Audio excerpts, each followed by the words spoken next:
कस्तू की बहन ने एक दिन फोन पर उससे पूछा, भैया, आपने कहा था कि आपने रिलायंस का स्टॉक खरीदा है, तो ये स्टॉक और शेयर में फर्क क्या होता है? कस्तू कुछ पल चुप रहा, फिर बोला, मैं खुद सोच रहा था यही बात कि लोग स्टॉक कहते हैं या शेयर, क्या वाकई दोनों एक ही होते हैं या इसमें कोई छुपी हुई समझदारी है? अब बात सिर्फ कस्तू की नहीं थी, हम सबकी थी, क्योंकि शेयर बाजार में कदम रखने से पहले अगर भाषा ही साफ न हो तो पैसों का रास्ता धुंधला हो जाता है। असल में जब कोई कंपनी बनती है तो वो पूंजी को इकाइयों में बांटती है। इन्हें कहा जाता है शेयर्स।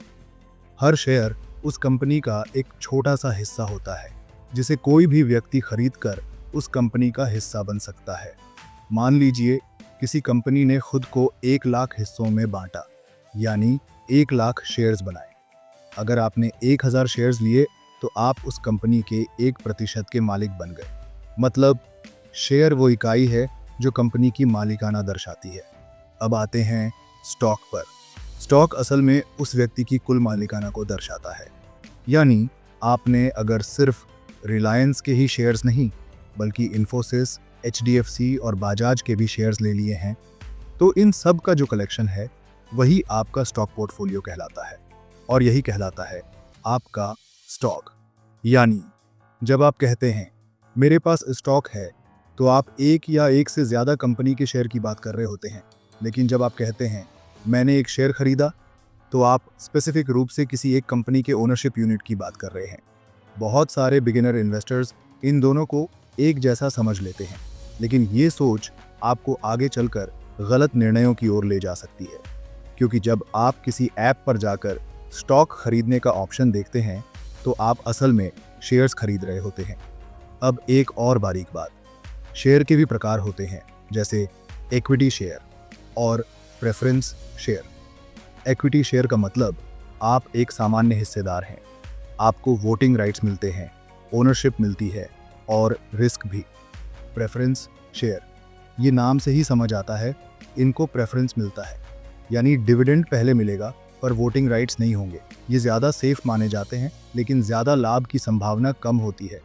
ज़ीरोधा, ग्रोव, अपस्टॉक्स जैसे प्लेटफॉर्म्स पर जो आप खरीदते हो, वो अक्सर इक्विटी शेयर्स होते हैं। कई लोग पूछते हैं, तो फिर म्यूचुअल फंड्स में जो पैसा लगाते हैं उसमें क्या होता है? सिंपल भाषा में म्यूचुअल फंड एक ऐसा थैला है जिसमें बहुत सारे स्टॉक्स रखे होते हैं, और जब आप उस थैले का एक हिस्सा लेते हैं तो आप इनडायरेक्टली अलग अलग कंपनियों के शेयर्स के मालिक बनते हैं। कई बार लोग कहते हैं मैंने 5000 रुपये का स्टॉक खरीद लिया। असल में उन्होंने 5000 रुपये के शेयर्स खरीदे हैं। लेकिन रोज़मर्रा की भाषा में स्टॉक शब्द इतना प्रचलित हो चुका है कि लोग इसे जेनेरिक तौर पर इस्तेमाल करने लगे हैं। अब आपको इसे टेक्निकल रूप से समझना है, ताकि जब आप अपने पैसे लगाएं तो साफ समझ हो कि आप किस चीज़ में निवेश कर रहे हैं। स्टॉक नहीं, शेयर, और वो भी किस कंपनी के, किस प्रकार का, कितना रिस्क वाला। कस्तू अब हर महीने एक छोटी SIP से 3 कंपनियों में निवेश करता है, HDFC, इन्फोसिस और बज्जू उद्योग। लेकिन अब वो जानता है कि उसका पोर्टफोलियो यानी उसका स्टॉक किन किन शेयर से बना है। उसे पता है कि हर शेयर उसके भविष्य की एक ईंट है। और सबसे बड़ी बात, अब वो किसी से कैजुअली नहीं कहता कि मैंने स्टॉक लिया है। वो कहता है मैंने XUJD कंपनी के 10 इक्विटी शेयर लिए हैं। जब भाषा बदलती है तो सोच भी बदलती है, और सोच बदलती है तो निवेश की दिशा भी साफ हो जाती है। इसलिए अगर आप इस कहानी के जरिए आज सिर्फ एक चीज़ सीखें तो वो ये होनी चाहिए, शेयर समझो, स्टॉक बनाओ, कन्फ्यूजन हटाओ और निवेश को आसान बनाओ। इस छोटे से फ़र्क को समझकर ही आप दूसरों से अलग सोच पाएंगे, क्योंकि दुनिया दौड़ती है बिना समझे, लेकिन समझदार इंसान वही होता है जो हर शब्द का अर्थ पकड़ पाता है। अगर आपको ये वीडियो वैल्यूएबल लगा हो तो इसे अपने दोस्तों, भाई बहनों और परिवार के साथ शेयर ज़रूर कीजिए, क्योंकि शायद आपका एक शेयर किसी की पूरी फाइनेंशियल जर्नी की शुरुआत बन जाए। और हाँ, बज्जू टेल्स को सब्सक्राइब ज़रूर कीजिए, क्योंकि यहाँ कहानी सिर्फ सुनाई नहीं जाती, जी भी जाती है।